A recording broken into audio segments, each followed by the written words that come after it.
ചേർപ്പ് നവരശ്മി ബാലജന സഖ്യത്തിന്റെ ആഭിമുഖ്യത്തിൽ നിറവ് സാംസ്കാരികോത്സവം ഞായറാഴ്ച വൈകിട്ട് 5-ന് നടക്കും. ചടങ്ങിൽ സംഗീത സംവിധായകൻ ശരത്തിന് സമ്മാനിക്കാനുള്ള ശില്പം സംഘാടകർക്ക് കൈമാറി.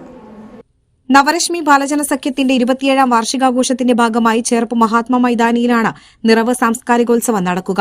ഞായറാഴ്ച വൈകിട്ട് നടക്കുന്ന സാംസ്കാരിക സമ്മേളനം ഗാനരചയിതാവ് MD രാജേന്ദ്രൻ ഉദ്ഘാടനം ചെയ്യും. സംഗീത സംവിധായകൻ ശരത്തിന് ചടങ്ങിൽ സംഗീത ശ്രേഷ്ഠ പുരസ്കാരം സമ്മാനിക്കും. നടൻ ജയരാജ് വാര്യർ മുഖ്യാതിഥിയാകും.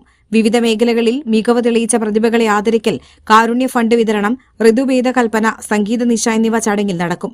എടപ്പാൾ വിശ്വനാഥ്, റീന മുരളി എന്നിവരാണ് മലയാള ഗാനങ്ങൾ കോർത്തിണക്കിയുള്ള സംഗീത നിശ നയിക്കുക.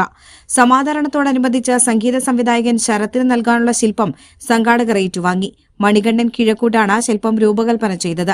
സതീഷ് കുമാർ രൂപകൽപ്പന ചെയ്ത മറ്റൊരു ശില്പവും സംഗീത സംവിധായകൻ ശരത്തിന് ചടങ്ങിൽ സമ്മാനിക്കും. സംഘാടക സമിതി chairman KL Antony, convener KB Pramod, general convener PK Unnikrishnan, treasurer Prasad Kizhakkoot, Ranjish Vallath എന്നിവർ ശില്പം ഏറ്റുവാങ്ങിയ ചടങ്ങിൽ പങ്കെടുത്തു.